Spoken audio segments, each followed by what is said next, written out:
Bom, pessoal, bom dia, boa tarde, boa noite. Espero que todos vocês estejam bem. Vamos iniciando então aqui a nossa 10ª videoaula, né? Então, temos depois dessa mais duas, né? Então, para fechar as 12 semanas desse calendário alternativo. Então, hoje a gente vai unir alguns pontos, né, que estão previstos no cronograma. Eu vou começar aqui então falando para vocês que eu postei 2 artigos no Moodle que dão conta aí de uma das temáticas, né, até pro vídeo não ficar muito extenso e também para vocês não, né, alternarem um pouco o vídeo com o texto, enfim, que são artigos que sintetizam de certa forma alguns aspectos do jornalismo na América Latina. Né, são 2 artigos que eles estão aceitos para publicação, né, fui eu que fiz, mas ainda não foram publicados. Mas como eles estão aceitos, eu enviei para vocês, né, o PDF desses 2 artigos.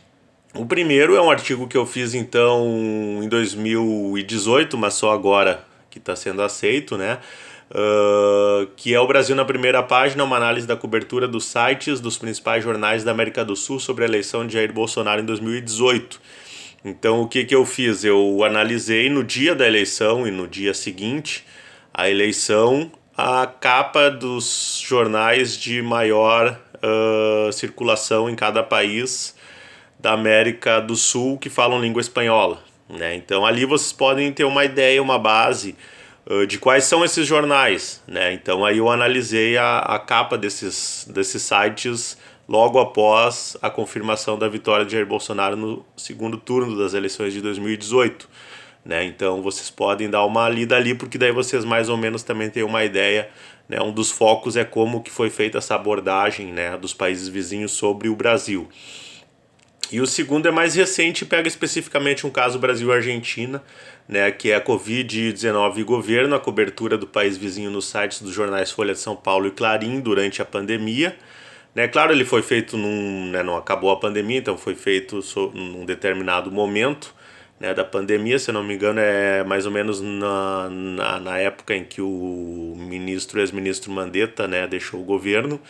Então ele é um artigo que ele está aceito pela revista Aturá, está sendo prevista publicação pela revista Aturá, que é uma revista do norte do país, mas em que também eu faço uma recuperação conto um pouco da história do Clarim, principalmente, que aqui nos interessa mais. Não que a Folha não interesse menos, mas porque a questão do Brasil a gente conhece mais e às vezes a gente não conhece tanto os jornais dos países vizinhos. O que eu sugiro para vocês,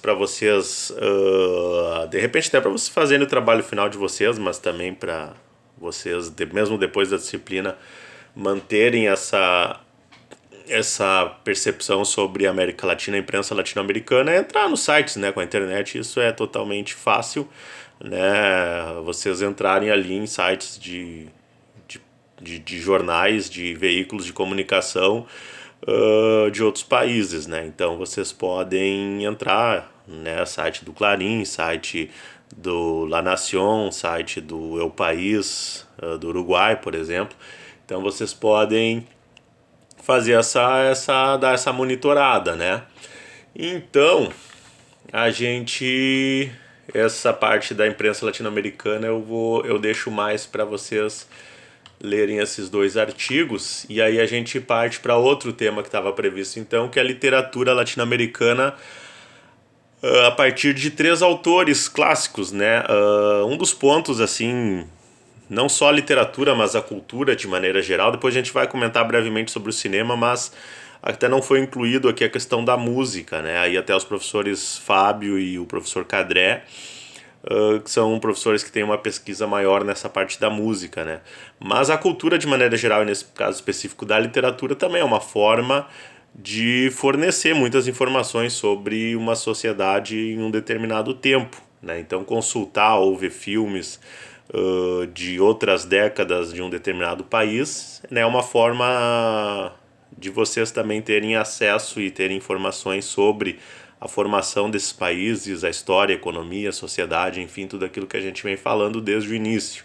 Né? Então, do Brasil, eu trouxe aqui porque é um autor bastante conhecido e ele faz uma recuperação histórica em forma de romance, que é o Érico Veríssimo, né, que nasceu em 1905, faleceu em 1975, e ele é um autor que ele conta muito, né, da história do Brasil e do Rio Grande do Sul nesse período, e ele faz algumas relações até com países latino-americanos. Eu não vou me aprofundar, porque eu poderia ficar horas falando sobre o Érico Veríssimo. Eu tenho esse livro, A Tribo Jornalística de Érico Veríssimo, né, que foi resultado da minha dissertação de mestrado, em que eu mapeei em toda a obra do Érico Veríssimo, em todos os romances dele, inclusive O Tempo e o Vento, que é o caso que eu estou mencionando aqui, os personagens jornalistas, né, que o Érico Veríssimo criou. Ele foi jornalista, ele foi o fundador, presidente da Associação Rio-Grandense de Imprensa, a ARI, que funciona até hoje lá em cima nas escadarias da Borges de Medeiros, em Porto Alegre. E, enfim, aqui eu até tem um capítulo em que faço um resumão de cada um dos romances dele, dos livros dele, né? Se alguém quiser, eu deixei alguns exemplares na biblioteca, depois que passar a pandemia também fica como material para consulta de vocês. Mas é importante porque ele pega desde a chegada dos europeus, né? Ele conta 200 anos da história do Rio Grande do Sul, da formação do Rio Grande do Sul, mas de uma forma romanceada, né? Então, é interessante porque tem algumas semelhanças que eu vou comentar depois com outras obras, né? Que, na verdade, eu vou até comentar agora, que são as obras do Gabriel Garcia Marques, na verdade uma obra específica. Deixa eu ver se eu encontro aqui. Que é os 100 Anos de Solidão, né? Tá aqui. Não, talvez alguém já possa ter lido. É um livro clássico, né? Da literatura latino-americana, um dos principais. E ele conta a história da formação de um povo, de uma população fictícia, mas que representa muito, tem muitas características comuns na formação dos países latino-americanos. Então ele, além da questão literária, de ter se tornado um clássico pela narrativa, pela forma que foram construídos os personagens, etc., também se tornou um clássico porque ele conta uma história que ela é comum a praticamente todos os países latinos, né? Quer dizer, aquela coisa da formação, eles, né, no caso dos personagens, eles saem do lugar onde eles estão e vão para procurar um lugar próximo a um rio, e ali surge uma pequena comunidade, e aí a narrativa pega 100 anos, né, da personagem, que é uma das personagens principais, né, desde que ela é jovem até ela, né, tá na terceira idade, enfim. Então se forma ali uma nova comunidade, né? E no Érico Veríssimo, No Tempo e o Vento, também ele conta como que foi até essa relação, europeus, daí os indígenas, né? Tem a Ana Terra, tem todos esses personagens que se tornaram clássicos também. Vocês podem, de repente, até sobre o Tempo e o Vento, procurar alguma adaptação. Teve, acho que, minissérie da Globo na época não, né? Alguns anos atrás, enfim. Mas são histórias que dão conta, de certa forma, da logística, né? Que eu acho que esse que é o principal, né? Não, de repente, a gente ficar decorando data, o ano que chegou, o ano que a figura tal pisou em terra, etc. Mas sim a logística, que é aquilo tudo que a gente está vendo desde o início, né? E no caso, esses dois romancistas, eles escrevem esses dois romances históricos, né? E que ficam para a história da literatura, e também por isso que eles são, né, dois dos principais autores latino-americanos.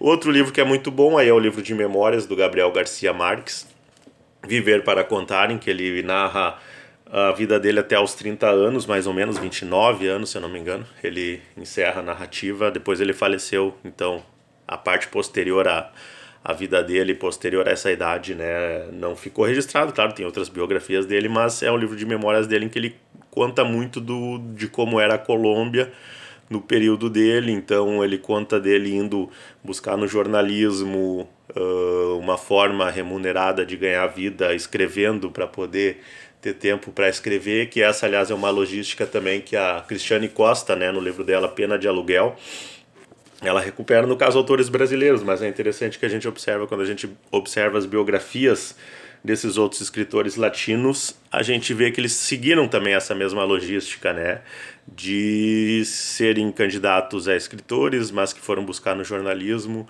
uma forma de ter uma profissão remunerada para poder sobreviver enquanto produziam fora da redação, né, a sua obra literária, né? Na verdade é algo universal, né? Aconteceu também com autores americanos, europeus, etc. Mas é interessante, né, no caso desses dois autores, essa questão, né, de eles contarem muito da história dos seus povos, né? No caso do Gabriel Garcia Marques da Colômbia, no caso do Érico Veríssimo do Brasil, e aí o terceiro é o Pablo Neruda, que eu menciono aqui, que o livro dele, Confesso que Vivia, esse livro aqui, Confesso que Vivia, o poeta Pablo Neruda, é o maior, considerado o maior poeta chileno, e ele narra, assim, ele conta a vida dele, é um livro de memórias, mas ele coloca como ele foi afetado, né, pelas questões políticas, sociais e econômicas, e como que por ele ser afetado ele teve que tomar partido, né, e teve que, não pôde ficar numa zona de conforto, né, porque as decisões políticas, econômicas, sociais, enfim, elas interferem diretamente na vida das pessoas, né? E ele, como poeta, como escritor, pessoa pública, né? E que também participava da imprensa na época, ajudou a fundar um jornal na época dele no Chile, como que ele não pôde também ficar neutro, né? Então eram decisões que afetavam, ele acabou tendo que se manifestar, e dessa manifestação surgiu toda a perseguição, enfim, que resultou na morte dele em 1973. Esses são alguns autores que vocês podem aprofundar mais, podem buscar mais informações sobre eles, vídeos, enfim, sites, etc. Eu só dei uma pincelada geral até para vocês saberem quem eles são, que eu acho que esse é o principal, né? Aqui cada um deles poderia falar bastante sobre cada um deles, mas é para vocês saberem, né, que esses três nomes, além da questão das suas obras literárias, de serem consideradas clássicos nos seus países e na América Latina e fora da América Latina também, mas que eles tiveram essa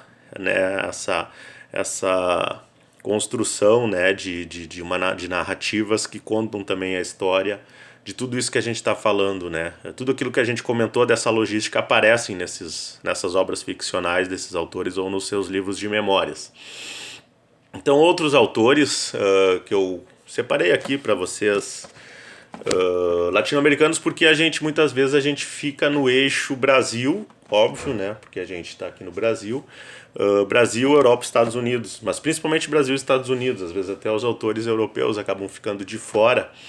Então eu separei aqui alguns autores latino-americanos. Eu incluí aqui a Carolina Maria de Jesus, que eu esqueci de falar dela até naquela aula que a gente comentou sobre a questão racial, racismo, etc. Que é uma autora, não estou achando agora o livro dela aqui, que eu tinha separado, mas enfim, é um livro que ela escreveu como um diário da favela do Canindé nos anos 50, 60, final dos anos 50, e aí foi publicado como livro, né? Esse diário em que ela narra, enfim, como que era a vida dela como mulher negra no Canindé. E aí um jornalista, agora não me recordo qual veículo, se era o Estadão ou qual veículo que era, teve acesso a esse material e acabou publicando, né, como um livro, né, a história dela, esse diário dela, e que é assim, é escrito com uma linguagem super simples, né, uma linguagem dela, bem coloquial, mas que por isso mesmo, por ser um relato do dia a dia dela numa das maiores favelas do Brasil na época, né, que era a favela do Canindé, tem um tom de reportagem mesmo, né? Ela faz os registros de um ponto de vista que nenhum jornalista teria, né, acesso a esse ponto de vista. Então é um material riquíssimo, assim, eu sugiro. É um livro pequenininho, mas mais ou menos do tamanho desses da LPM, mas eu não estou achando ele aqui. Depois, se eu visualizar ele, eu mostro para vocês. Eu tinha separado, mas não estou enxergando ele agora. Então é um livro muito interessante, um material muito rico, muito interessante, e que trata também de tudo aquilo que a gente já tinha comentado também da questão racial.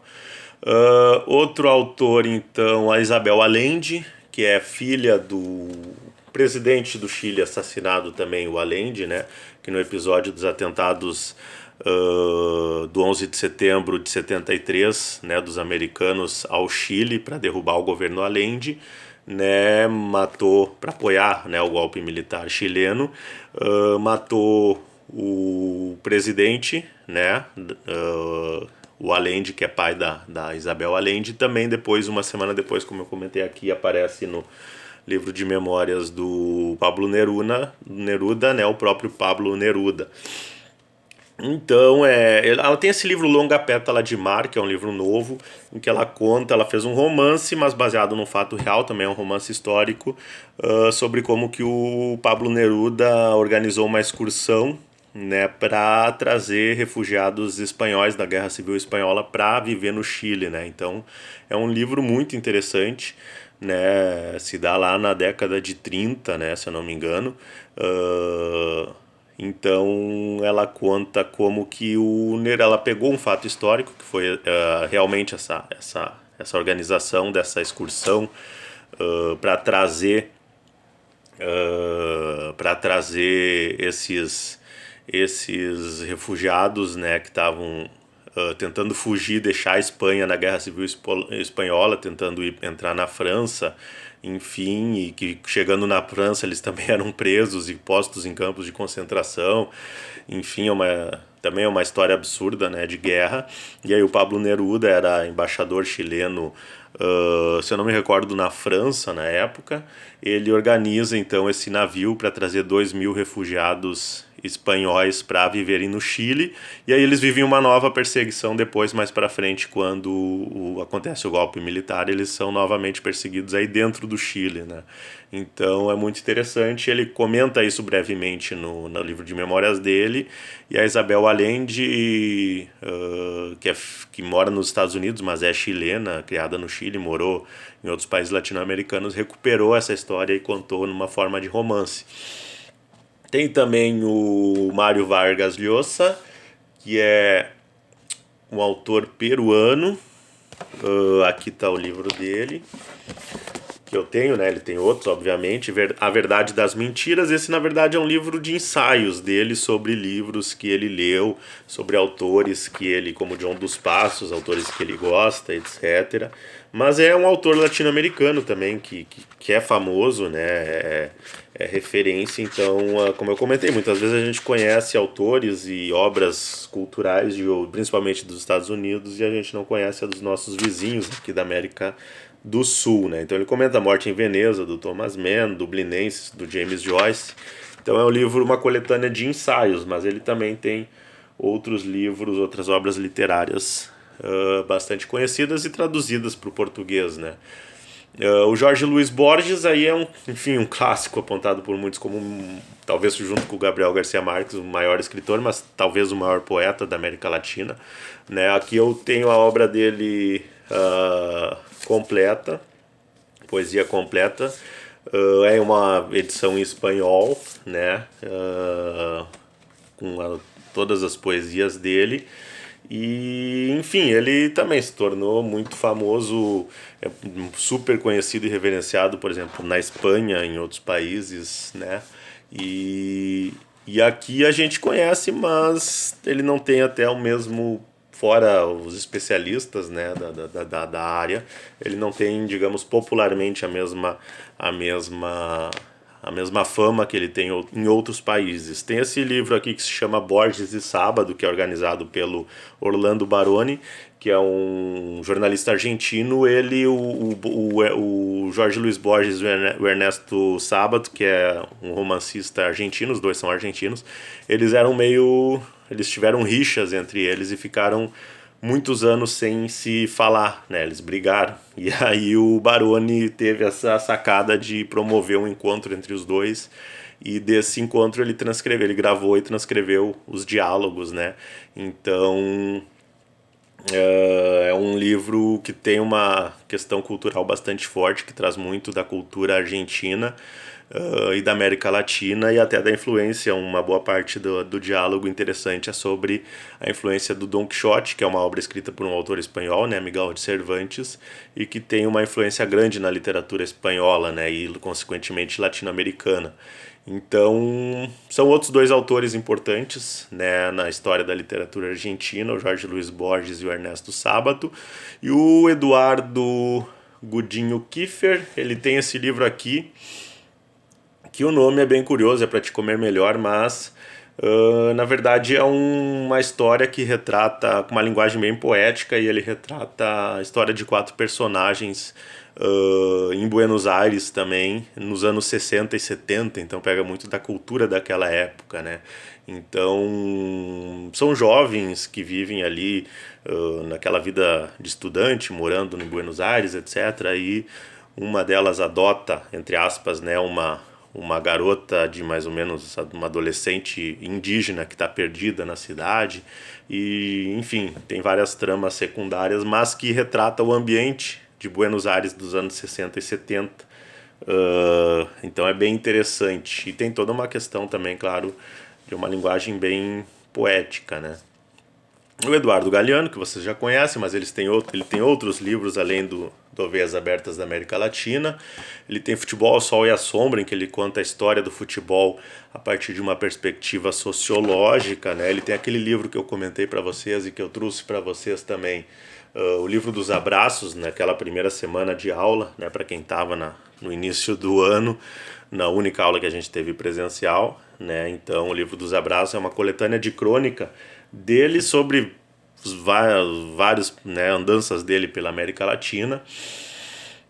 O Pedro Juan Gutierrez, que é cubano, né, mas como a gente está falando de América Latina, não só de América do Sul, um dos principais livros dele é essa trilogia Suja de Havana, né? Para quem conhece o escritor americano Charles Bukowski, é um estilo bem parecido, né? Ele conta com uma linguagem crua, às vezes pornográfica, etc., sobre o cotidiano dele na Havana dos anos 90, após bloqueio econômico imposto pelos Estados Unidos. Então ele narra como que todo mundo foi cair na miséria, brigando por carne podre na rua, morando 20 pessoas num quarto, né, nos prédios de Havana, né, dos bairros pobres de Havana. Então ele narra são crônicas, é uma coletânea de crônicas dessa Cuba pobre dos anos 90, né? E ele é um autor que ele foi censurado durante muitos anos dentro de Cuba, mas ele nunca quis sair de Cuba, apesar de fazer várias críticas, né? Mas justamente por essas críticas ao governo cubano, ele durante muitos anos foi muito vendido, e tem livros publicados no Brasil pela Companhia das Letras e é conhecido em outros países, mas dentro de Cuba, né, ele não tinha seus livros vendidos, passou a ser vendido recentemente, segundo o jornalista Ayrton Ortiz, que ele tem um livro que se chama Havana, que ele é um autor de livros de viagem, narrativas de viagem, e nesse ele comenta sobre o Pedro Juan Gutierrez, que recém havia sido liberado algumas obras dele pela ditadura do governo cubano, né? Então é um autor que narra muito, né? Inclusive num livro Fabián e o Caos, que é o último livro dele lançado, traduzido para o português, ele conta o momento, né, em que a revolução lá do Fidel Castro chegou ao poder e tudo que mudou, etc. Então são livros que tem um viés meio do entretenimento, tem muita coisa de humor, meio naquele estilo Bukowski mesmo, de falar palavrão, muita questão de relacionamentos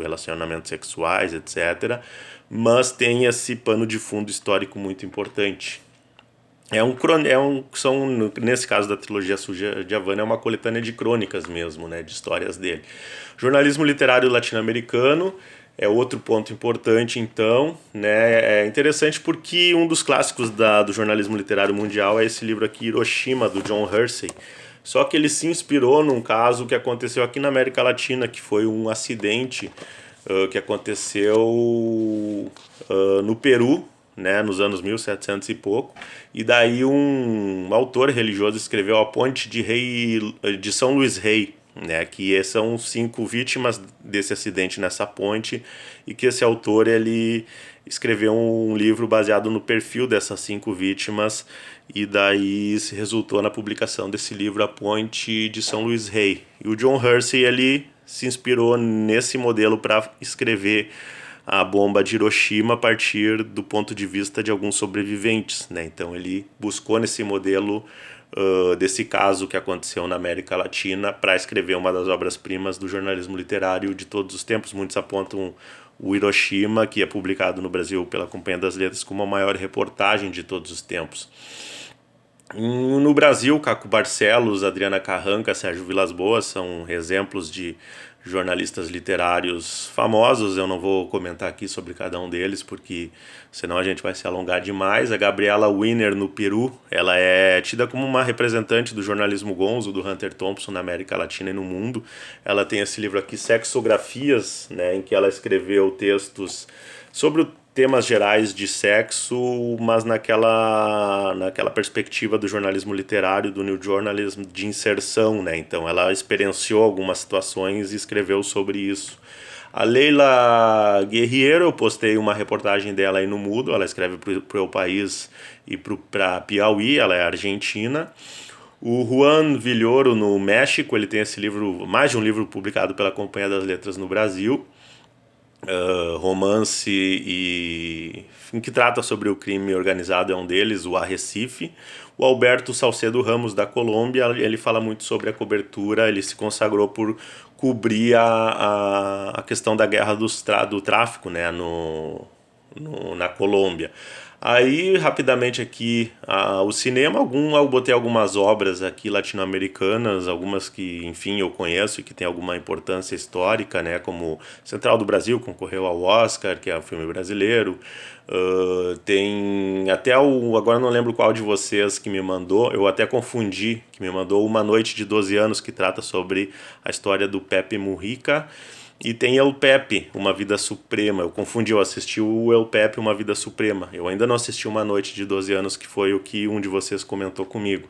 Mas vou assistir e coloquei aqui os dois. Tem Los Andes Mágicos, que eu coloquei também para vocês, que também é uma produção uruguaia, que é um show de imagens sobre os Andes aqui na América Latina.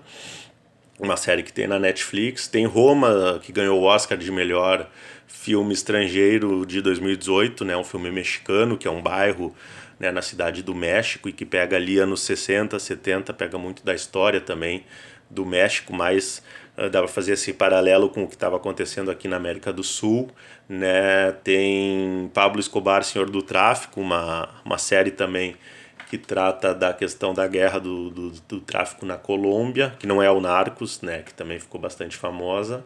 Sexo, Pudor e Lágrimas foi um filme clássico de 1999, um filme mexicano. Depois fizeram uma versão brasileira, que eu particularmente não gostei muito, mas que mostra muito da cultura do melodrama mexicano, né, dessa coisa das novelas mexicanas que ficaram famosas, e que também tem venezuelanas, colombianas, etc.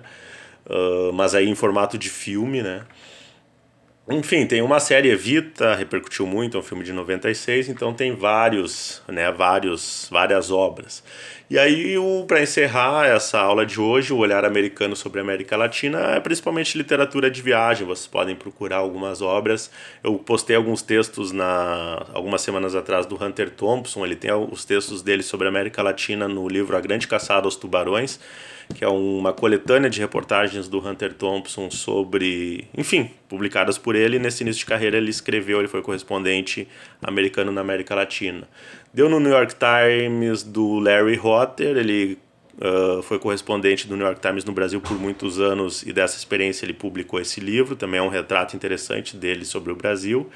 E na Patagônia, de Bruce Chatwin, que ele é um repórter inglês e que viajou pela Patagônia e escreveu essa obra-prima aí do jornalismo literário de viagem. Então é uma visão inglesa, no caso, não americano, mas enfim, é uma versão inglesa sobre a América do Sul.